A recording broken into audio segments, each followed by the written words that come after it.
வாழ்க தமிழ்.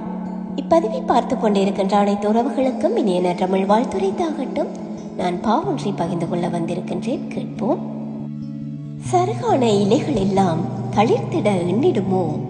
கனிந்த பழத்தின் விதை மரமாக மறுத்திடுமோ?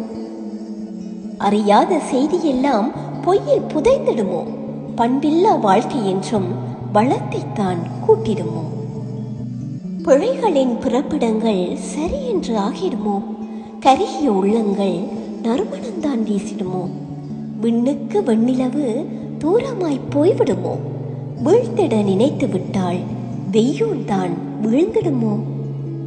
காரிருளின் பேரொளியில் விடியல்தான் நிகழ்ந்திடுமோ?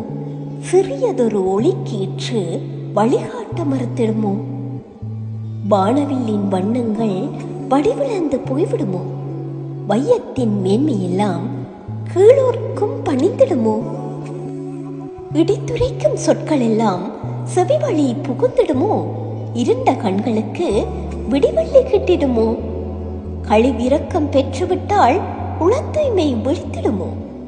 கழிவிரக்கம் பெற்றுவிட்டால் உளத்தூய்மை விழித்திடுமோ?